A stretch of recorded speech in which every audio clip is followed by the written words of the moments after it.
and thinking to myself, do you all know who I am? And of course, I'm nobody.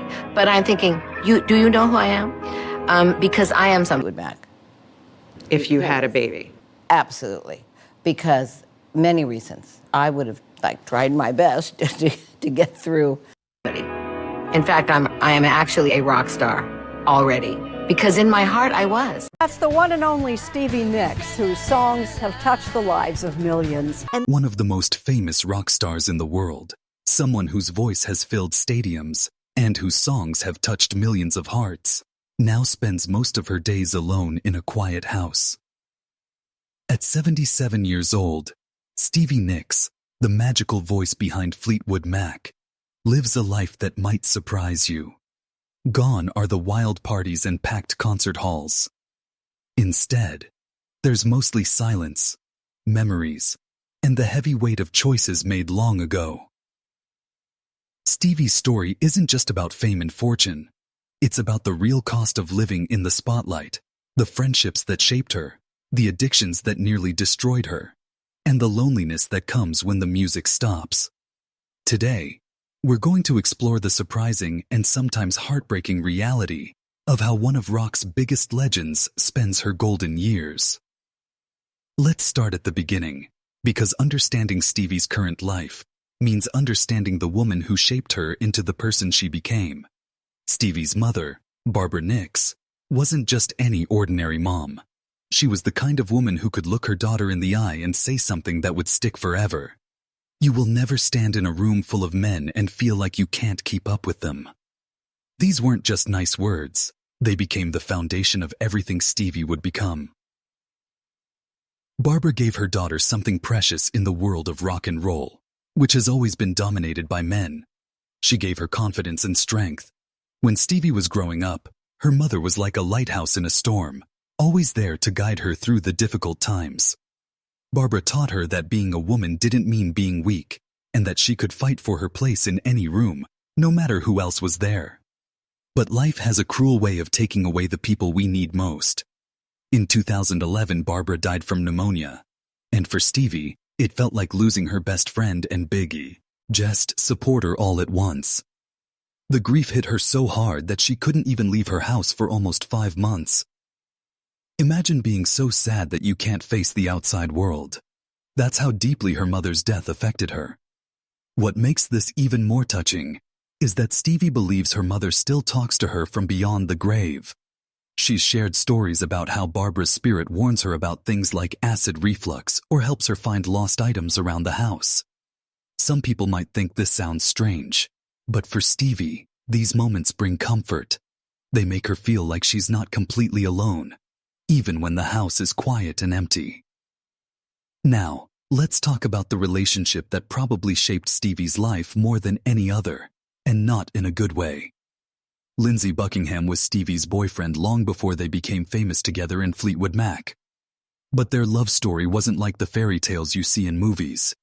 It was complicated, painful, and sometimes even scary. From the very beginning, Stevie described Lindsay as controlling and possessive. These aren't the qualities you want in a boyfriend, but when you're young and in love, sometimes you don't see the warning signs clearly. Their relationship was like a roller coaster that never stopped, full of high highs and terrifying low points. When they joined Fleetwood Mac together in the early 1970s, Lindsay made it clear that Stevie had to come with him, or he wouldn't join the band. It sounds romantic, but it was actually another way of controlling her life. Their personal problems didn't stay private either. They spilled over into the band's music, especially when they recorded their most famous album, Rumors, in 1977. The songs on that album were born from real pain. When Stevie and Lindsay officially broke up in 1976, their heartbreak created some of the most beautiful and sad music ever recorded. Stevie poured her feelings into songs like Dreams, which became a way for her to deal with all the hurt she was feeling. But the real darkness of their relationship didn't become public until years later. According to reports, Lindsay physically attacked Stevie more than once, including an incident where he allegedly choked her. Stevie later said she thought he was going to kill her. This wasn't just a difficult breakup between two artists. This was an abusive relationship that left scars on Stevie that probably never fully healed. Even during their concerts, Lindsay couldn't control his anger. In 1980, while performing in New Zealand, he reportedly kicked Stevie, threw a guitar at her, and mocked her right there on stage in front of thousands of people. Christine McVie, another member of the band, was so angry that she slapped Lindsay for his behavior. But imagine how humiliated and hurt Stevie must have felt. Nearly 50 years later, Stevie still says that she and Lindsay will always be antagonizing to each other. This means that even now, as an older woman, she can't find peace from this relationship that caused her so much pain. It's like carrying a heavy backpack that you can never put down. The making of their first album together, Buckingham Nicks, in 1973, shows us just how controlling Lindsay was, even early in their relationship. During the photo shoot for the album cover, Stevie was asked to pose without her shirt. She was only in her early 20s and had spent her last few dollars on a beautiful blouse for the shoot. She was deeply uncomfortable with the idea of posing nude because, as she put it, she was quite prudish. Stevie tried to say no, but instead of supporting her, Lindsay got angry with her for refusing. She felt trapped, like a rat in a trap, and eventually gave in because she felt she had no choice. She later said, "I couldn't breathe, but I did it." This experience was so traumatic that it almost made her quit music altogether. It was a sign of things to come in their relationship, where Lindsay's needs and wants came before Stevie's comfort and dignity. Speaking of relationships that didn't work out, Stevie made one of the strangest decisions of her life in 1983 when she married Kim Anderson. But this wasn't a typical love story. Kim was the widower of Stevie's best friend Robin, who had died from leukemia just 2 days after giving birth to a baby boy named Matthew. Stevie was devastated by Robin's death and felt responsible for helping take care of the baby. In her grief and confusion, she thought the best way to do this was to marry Kim. Looking back, she admits it was completely ridiculous. They weren't in love. They were both just trying to deal with their sadness in the only way they knew how. "We didn't get married because we were in love," Stevie later explained. "We got married because we were grieving." The marriage lasted only 3 months before they divorced. It was another example of how Stevie's big heart sometimes led her to make decisions that hurt her more than they helped anyone else. After that brief marriage ended, Stevie started dating Joe Walsh, a rock musician, for 3 years. But that relationship also ended in 1986, leaving Stevie to face another loss and another period of loneliness. During the height of her fame in the 1970s and 80s, Stevie fell into the same trap that caught many rock stars of that era: drugs. Her addiction to cocaine started innocently enough when she was working as a cleaning lady in Los Angeles, long before she was famous. She found some leftover cocaine at a house she was cleaning and tried it, not understanding how dangerous it was.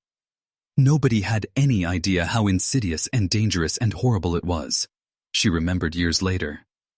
Back then, drug use was so common in the rock world that people didn't talk about how it was destroying lives. It was just part of the lifestyle. As Stevie's career took off, cocaine became a bigger and bigger part of her life. She was young, successful, and surrounded by people who were also using drugs. The combination was deadly. The drug began to physically damage her body, actually creating a hole in her nose from snorting so much cocaine.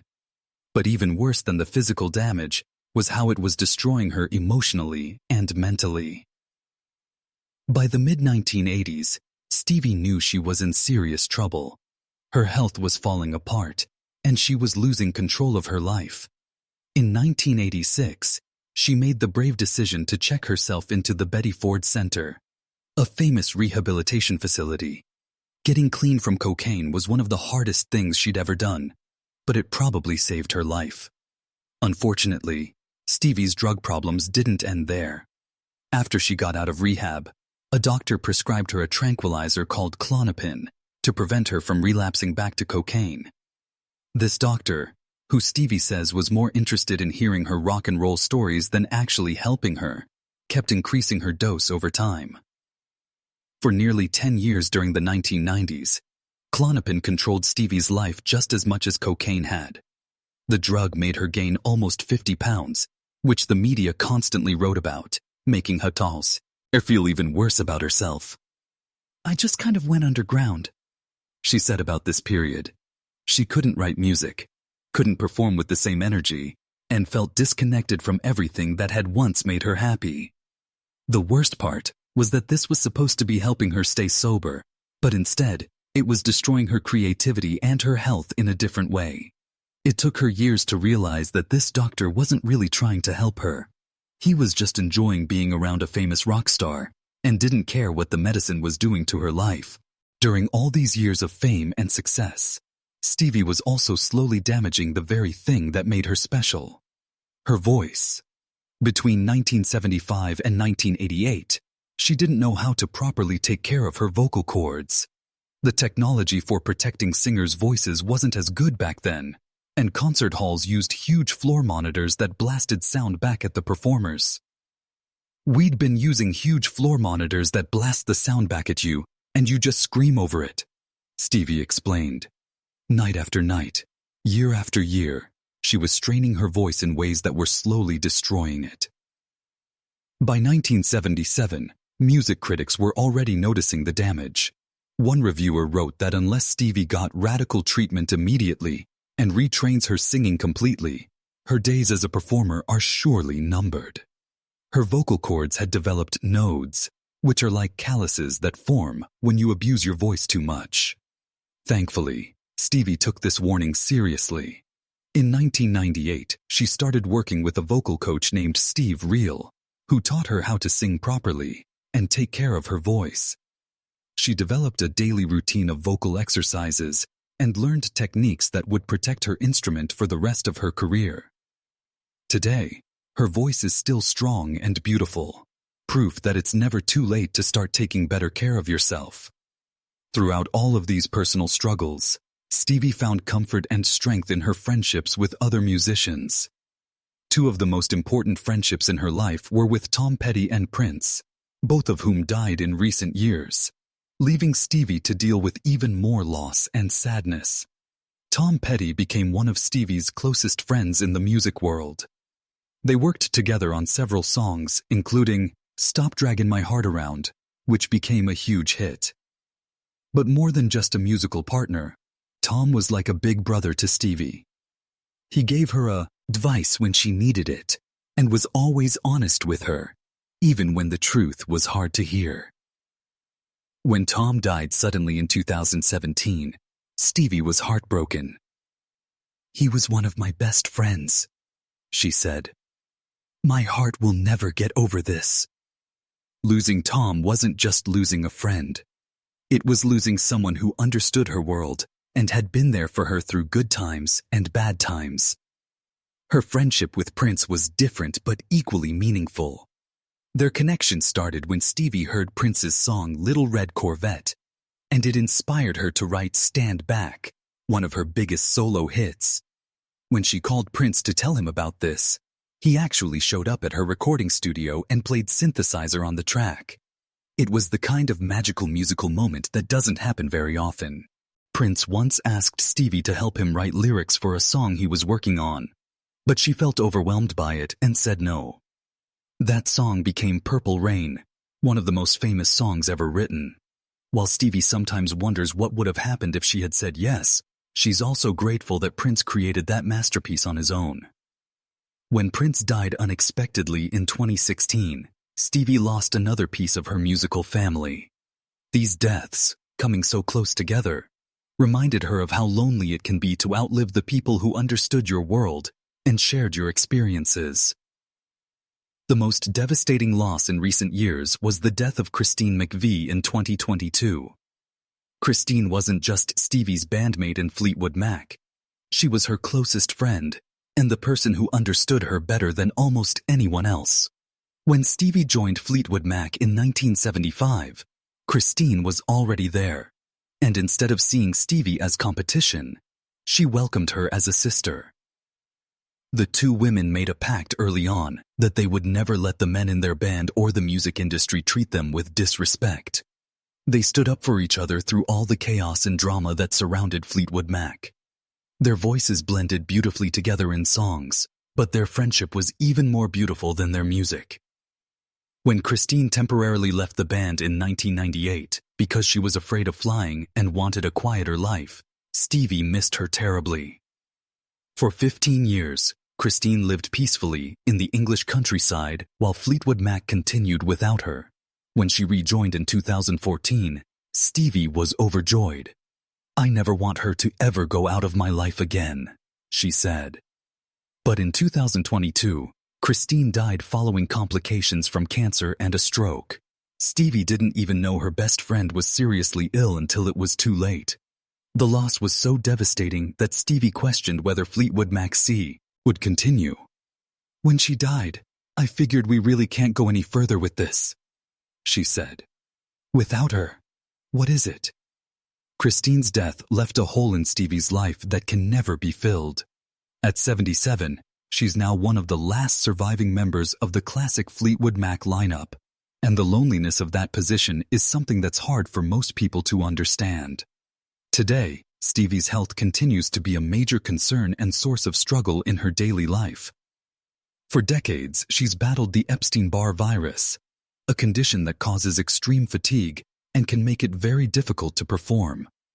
She was diagnosed in the early 1980s, but the symptoms got worse in the 1990s, making her feel exhausted even during concerts. "It doesn't ever really go away," she said in 2020, acknowledging that she's still dealing with this illness nearly 40 years after her diagnosis. Stevie believes the virus might be connected to breast implants she got in 1976, which she later had removed. She thinks the implants may have weakened her immune system and caused long-term health problems. Her health scare became even more serious in 2019, just weeks after she was inducted into the Rock and Roll Hall of Fame as a solo artist, making her the first woman ever to be inducted twice. She was hospitalized with double pneumonia, complicated by her chronic asthma. "I almost died," she later admitted. It was a frightening reminder of how fragile her health had become. When the COVID-19 pandemic started in 2020, Stevie was terrified because she knew her damaged lungs made her extremely vulnerable. "It's going to kill you," she warned people, "and I've said that if I get it, it'll kill me." She spent much of the pandemic isolated in her home, more alone than ever, watching the world deal with a crisis, while knowing she was at higher risk than most people. So what is Stevie's life like now, at 77? It's quieter than most people would expect for someone who once filled stadiums with screaming fans. She spends a lot of time alone, surrounded by memories of the friends she's lost, and the experiences she's had. The house that once might have been filled with music and laughter is now often silent. She's careful about her health, knowing that her damaged lungs and weakened immune system mean she has to be more cautious than other people her age. The spontaneous adventures and wild tours of her youth have been replaced by careful planning and constant awareness of her physical limitations. The music industry has changed dramatically since Stevie's heyday. New artists rise and fall on social media platforms that didn't exist when she was building her career. While some of her songs have found new life on TikTok, introducing her to younger fans, the world she knew and understood has largely disappeared. But perhaps the saddest part of Stevie's current life is the loneliness. So many of the people who shared her journey are gone now. Tom Petty, Prince, Christine McVie, and countless others who understood what it was like to live in her world have passed away, leaving her with memories but no one to share them with who truly understands. The price of fame, as Stevie has learned, isn't just the loss of privacy or the pressure to constantly perform. It's also outliving the people who made the journey worthwhile and finding yourself alone at the end with stories that no one left alive fully understands. This doesn't mean Stevie's life is without joy or meaning. She still occasionally performs, and when she does, she can still captivate audiences with that magical voice and mystical presence that made her famous. She's also found ways to connect with new generations of fans who discover her music and find meaning in her words. But the contrast between the wild, exciting life she once lived and the quiet, careful existence she lives now is striking. The woman who once danced across stages in flowing dresses and top hats, who wrote songs about dreams and magic, now spends most of her time in the safety and solitude of her home. Stevie Nicks' story reminds us that fame and success don't protect us from loss, loneliness, or the basic challenges of getting older. Her life shows us both the incredible heights that talent and determination can reach, and the very human costs that come with living in the public eye for so long. At 77, Stevie Nicks remains a legend. But she's also a woman dealing with the same things many older adults face: health problems, the loss of friends, and the challenge of finding meaning and connection in the later chapters of life. Her story is both inspiring and heartbreaking, a reminder that even our heroes are human. The next time you hear one of her songs on the radio or streaming on your phone, remember that behind that beautiful mystical voice is a person who has experienced more joy and more pain than most of us can imagine. Her music continues to touch people around the world, but the woman who created it lives a much quieter, more solitary life than her fans might expect. If this story touched your heart or opened your eyes to a side of Stevie Nicks you never knew, please hit the like button and share this video with someone who loves great music and real stories. Subscribe to our channel for more deep dives into the lives of the legends who created the soundtrack to our lives. And remember, behind every great song is a human story worth telling. Until next time, keep listening to the stories that music tells us about life, love, and everything in between.